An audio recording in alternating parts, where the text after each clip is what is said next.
একাত্তরের স্মৃতিকে এবার ফিরবে।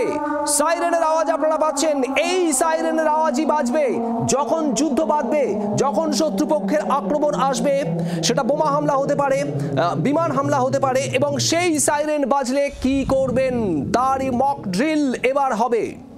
এবার কি ফিরবে তাহলে একাত্তরের স্মৃতি? আবারও একাত্তরের স্মৃতি উস্কে ব্ল্যাক আউট, আবারও মহড়া। যুদ্ধ পরিস্থিতি হলে কি কি পদক্ষেপ? পাকিস্তানের প্রত্যাঘাত, সময়ের অপেক্ষা। রাজ্যে রাজ্যে মক ড্রিল করার নির্দেশ কেন্দ্রের। উপত্যকার বিভিন্ন প্রান্তে মক ড্রিল নিরাপত্তা বাহিনীর। একাধিক রাজ্যকে আগামীকাল মক ড্রিল করার নির্দেশ দেওয়া হয়েছে কেন্দ্রের তরফে।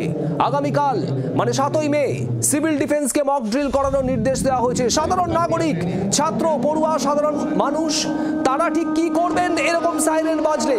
কি পরিস্থিতি থাকবে তখন? কিভাবে নিজেদের সুরক্ষা নিশ্চিত করবেন? সবকিছু নিয়ে এই মক ড্রিল করাতে নির্দেশ দেওয়া হয়েছে। জানাবো আপনাদের এই মুহূর্তের বড় খবর। আগামীকাল বাংলার এ রাজ্যের 31টি জায়গায় মক ড্রিলের নির্দেশ দেওয়া হয়েছে। 31টি জায়গায় মক ড্রিলের নির্দেশ দেওয়া হয়েছে। আগামীকাল বাংলার 31 জায়গায় মক ড্রিল। বৃহত্তর কলকাতায় মক ড্রিল হবে। এয়ার রেড সাইরেন থেকে ব্ল্যাক আউটের জন্য প্রস্তুতি কি হতে পারে, একেবারে সেই বিষয়ে মক ড্রিল হবে। আপনারা দেখতে পাচ্ছেন কোথায় কোথায় মক ড্রিল হবে বাংলায়। কোচবিহার, দার্জিলিং, জলপাইগুড়ি, একই সঙ্গে উত্তরবঙ্গের মালদা, শিলিগুড়ি, বিভিন্ন জায়গায়, দক্ষিণবঙ্গ একাধিক জায়গায় মক ড্রিল হবে। দুর্গাপুর, খড়গপুর, বিভিন্ন জায়গায় মক ড্রিল। বাংলার মোট 31টি জায়গায় এই মক ড্রিল হবে আগামীকাল 7ই মে। মালদা, শিয়ালদহ, বৃহত্তর কলকাতা, কোচবিহার, দার্জিলিং, জলপাইগুড়ি, এরই পাশাপাশি দুর্গাপুর, হলদিয়াতেও হবে মক ড্রিল, হবে হাসিমারায়, খড়গপুরে। একাত্তরের স্মৃতি উস্কে 54 বছর পর আবারও মক ড্রিলের প্রস্তুতি। নাগরিকদের সুরক্ষা বিধি জানানো হবে। সাইরেন যখন বাজবে তখন ঠিক কি পদক্ষেপ নেবেন সাধারণ নাগরিক, তা নিয়েই হবে মক ড্রিল। আগামীকাল বাংলার 31টি জায়গায় মক ড্রিল। আর এই যে ছবি আপনারা দেখছেন, শ্রীনগরের ডাল লেকে মক ড্রিল, সেই মক ড্রিলের ছবি আপনারা দেখছেন। সমস্ত জায়গাতেই সিভিল ডিফেন্সকে এই মক ড্রিলের প্রস্তুতি নিতে বলা হয়েছে কেন্দ্রের তরফে। ইতিমধ্যে এই মক ড্রিলের ছবি সামনে আসছে। শ্রীনগরের ছবি এই মুহূর্তে আপনারা দেখছেন। ঠিক এভাবেই মক ড্রিল হবে এই বাংলাতেও। 31টি জায়গায় মক ড্রিল হবে আগামীকাল 7ই মে। যেখানে যেখানে মক ড্রিল হবে আপনাদের দেখাচ্ছি। দুর্গাপুর, হলদিয়া, হাসিমারা, খড়গপুরে মক ড্রিল হবে। একই সঙ্গে মক ড্রিল হবে দার্জিলিং, জলপাইগুড়ি সহ উত্তরবঙ্গের একাধিক জায়গায়। কোচবিহারেও এই মক ড্রিল চলবে আগামীকাল।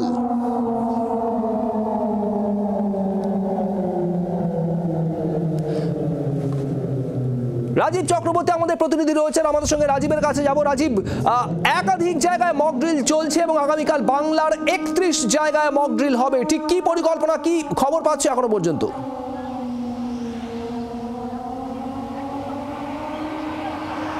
শুভদীপ, তোমাকে প্রথমেই জানিয়ে রাখি যে 259টি জায়গায় কালকে মক ড্রিল হবে সারা দেশের একসঙ্গে। 259টি জায়গায় এর আগে 1971 সালের আগে বা পরে কখনো হয়েছে বলে আমার অন্তত জানা নেই। অর্থাৎ দীর্ঘ কয়েক দশক পরে ভারতের একসঙ্গে 259টি জায়গায় মক ড্রিল হতে চলেছে, যার মধ্যে এই যে 279টি জায়গা তার মধ্যে 13টি জায়গাকে ক্যাটাগরি 1 করা হয়েছে, ক্যাটাগরি 2 হিসেবে চিহ্নিত করা হয়েছে 201টি জায়গাকে, এবং ক্যাটাগরি 3 45টি জায়গাকে।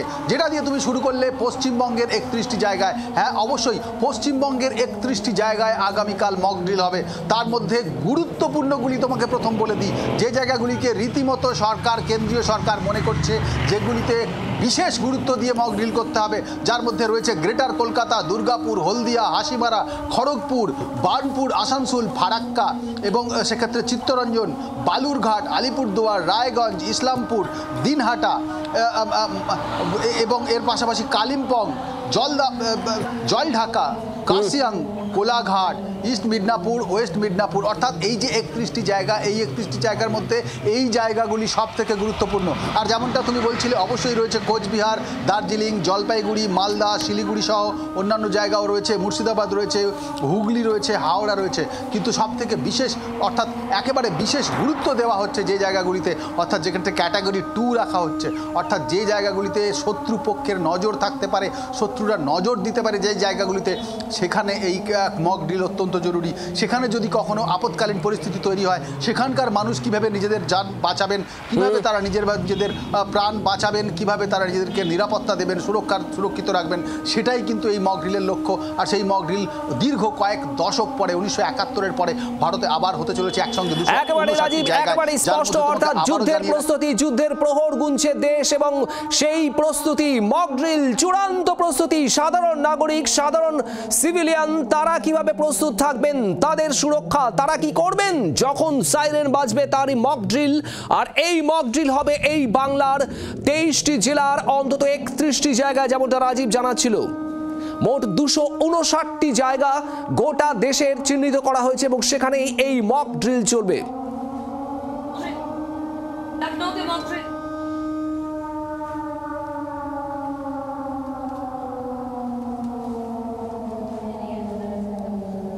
আর যে খবরের দিকে এবার আমরা নজর রাখবো, যেমনটা আপনাদের বলছিলাম যে দেশের বিভিন্ন জায়গায় মক ড্রিলের প্রস্তুতি এবং মহড়া এই মুহূর্তে শুরু হয়েছে। আগামীকাল এই মক ড্রিল হবে।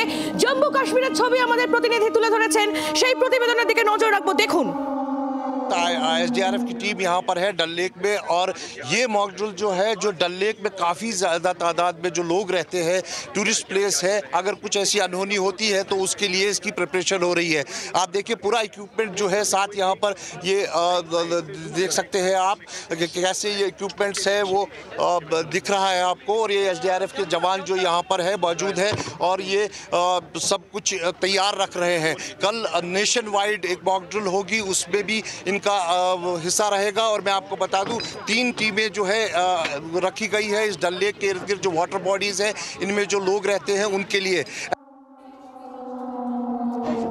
আর এই মক ড্রিলের বিষয়ে আমরা আরো তথ্য নিয়ে নেব। কর্নেল রাজেন্দ্র ভাদুরী, অবসরপ্রাপ্ত সেনাকর্তা, এই মুহূর্তে আমাদের সঙ্গে রয়েছেন। কর্নেল ভাদুরী, যে প্রস্তুতির ছবি আমরা এই মুহূর্তে দেশ জুড়ে দেখছি, একদিকে আমাদের সেনা প্রস্তুত, একদিকে আমরা দেখছি কূটনৈতিকভাবে পাকিস্তানকে ভাতে মারতে নয়াদিল্লি প্রস্তুত, আর অন্যদিকে নাগরিকরা, সাধারণ মানুষ, আপনার আমার মতো, তারা যাতে যুদ্ধের পরিস্থিতি হলে একেবারে সতর্ক থাকে, নিরাপদ থাকে, সেই প্রস্তুতির ছবিও এখন দেশ জুড়ে দেখা যাচ্ছে, সেই নির্দেশিকাও এসেছে।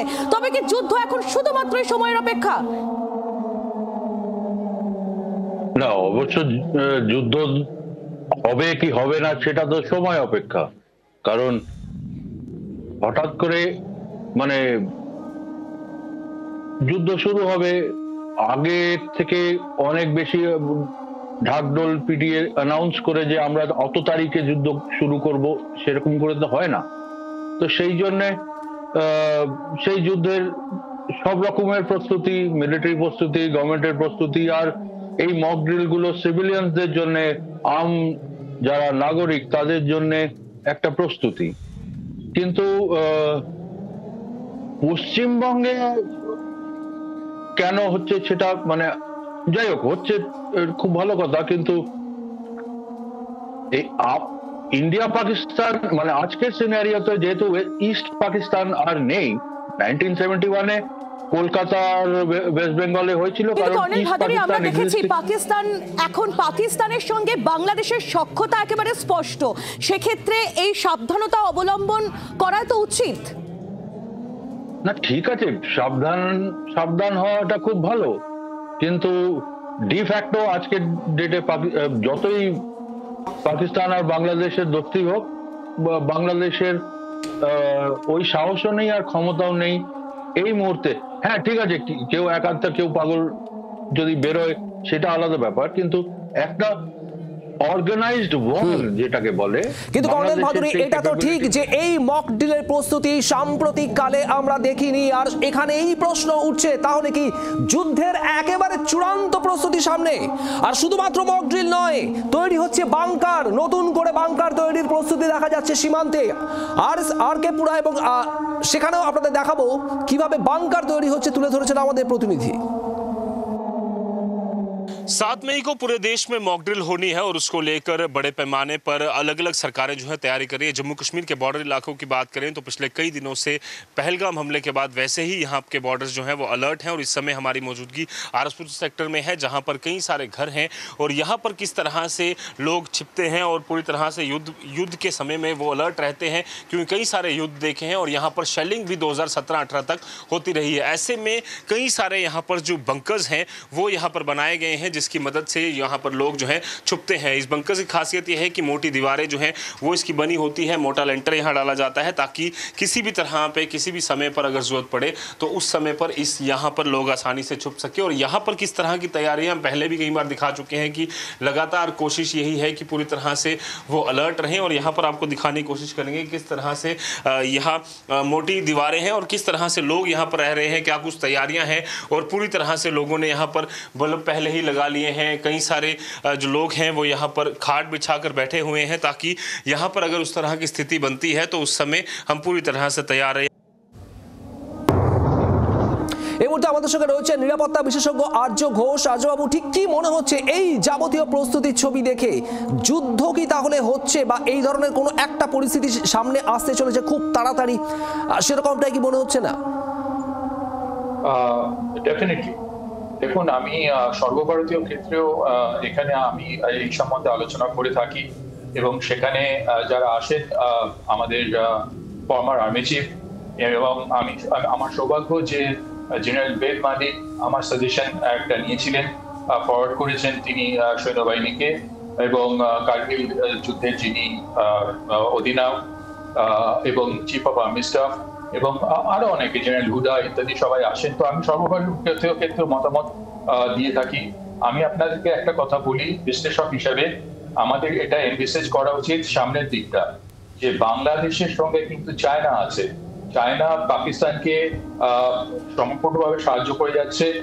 আসিম মুনির এবং আসিম মালিক তারা কিন্তু বাংলাদেশ ভিজিট করে গেছেন এবং সেইখানে চায়না কিন্তু এই ধরনের সিচুয়েশনে সুযোগ নিয়ে থাকে এবং সেই জন্য আমাদের এই হাসিমারা বেসটাকে রক্ষা করা খুব দরকার এবং বারবার আমি এটা বলে গেছি। তো সেই জন্যই এই দেখবেন যে এই পুরো ইস্টার্ন বর্ডারটা জুড়ে রেড ক্লিফ লাইনটা জুড়ে কিন্তু মানে অত্যন্ত সতর্কতা নেওয়া হয়েছে এবং মক ড্রিলটা সেখানে চালানো হচ্ছে, মানে হবে। এবং 31টা জায়গা, এটা কিন্তু মাথায় রাখবেন, 31টা জায়গা। আমি আবার বলছি যে যারা একতলা দোতলার বাড়ি যাদের আছে তারা তো আছেনই, কিন্তু তাদের সঙ্গে যারা মাল্টি স্টোরি বিল্ডিং আছে তারা কি করবেন শহরাঞ্চলে, সেইটা কিন্তু আমাদের ভাবা দরকার। একসঙ্গে অতজন লোক, আর হসপিটালস গুলোতে যেখানে আইসিইউ ইউনিটে ট্রিটমেন্ট বন্ধ করা যাবে না, সেখানে আলো ছাড়া তো অবভিয়াসলি মনিটরিং ইকুইপমেন্ট গুলো ডাক্তাররা হাতড়াতে দেখতে পারবেন না। তো সেই জন্য সেইখানে কাজগুলোকে বন্ধ করা, মানে বাইরে যাতে না আলো যায় সেই সমস্ত ব্যবস্থা করা, সেগুলো দেখতে হবে। বাংকার এখানে যে নানান জায়গায় করতে হবে, দরকার হলে ভাইটাল ইনস্টলেশনস এর জায়গাগুলোতে বিশেষ করে। এবং আমাদের এটা ভাবতে হবে যে আগেকার দিনে মতন এয়ার রেড মানে কিন্তু বিমান হানা নয়।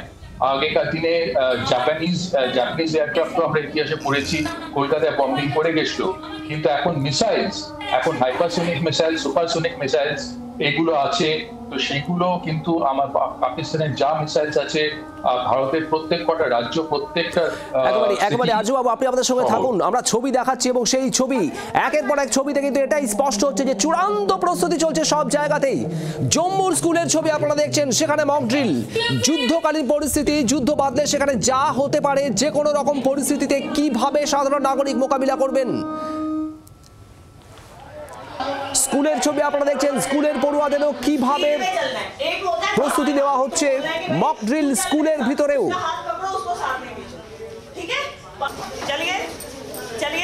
দেখুন সেই ছবি, একের পর এক সেই ছবি আপনাদের দেখাচ্ছি।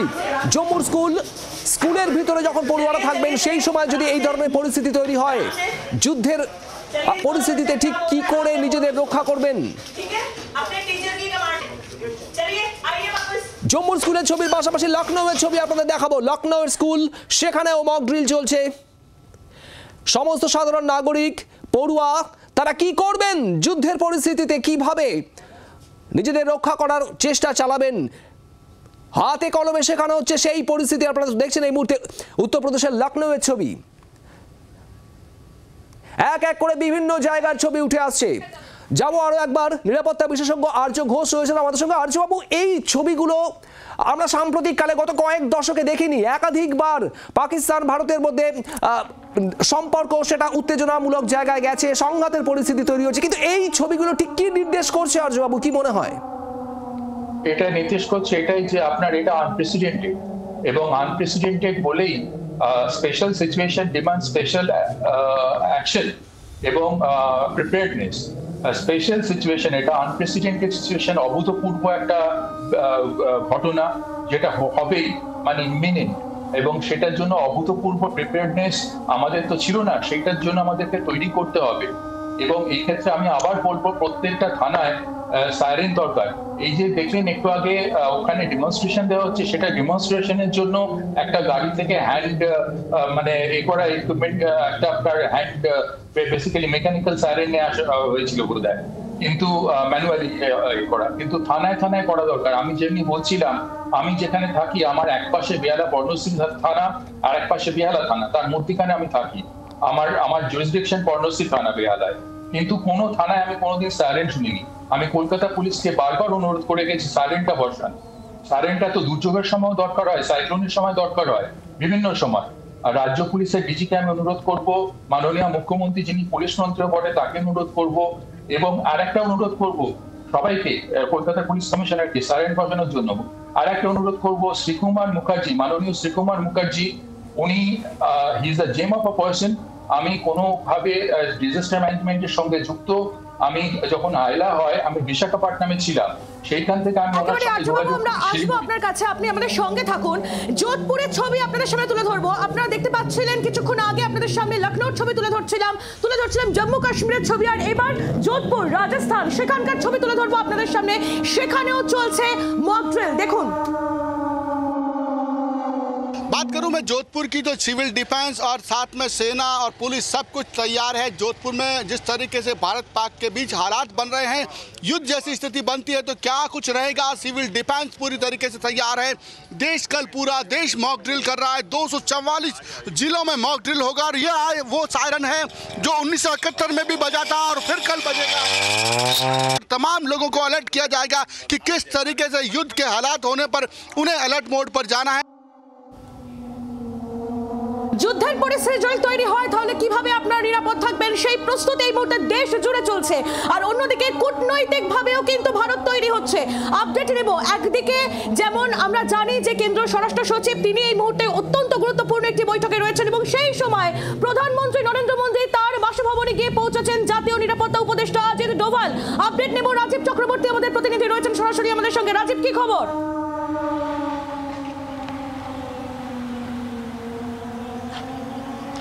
দেখো, যখন একদিকে আমরা দেখলাম যেখানে গোবিন্দ মোহন তিনি বৈঠক করলেন কেন্দ্রীয় স্বরাষ্ট্র সচিব, বিভিন্ন রাজ্যের মুখ্য সচিবদের সঙ্গে, সেখানে এসডিআরএফ, এনডিআরএফ, এনডিএমএ সহ অন্যান্য একেবারে যারা এই ধরনের কাজ আপৎকালীন পরিস্থিতিতে কাজ করে থাকে তাদের উচ্চপদস্থ আধিকারিকরা ছিলেন।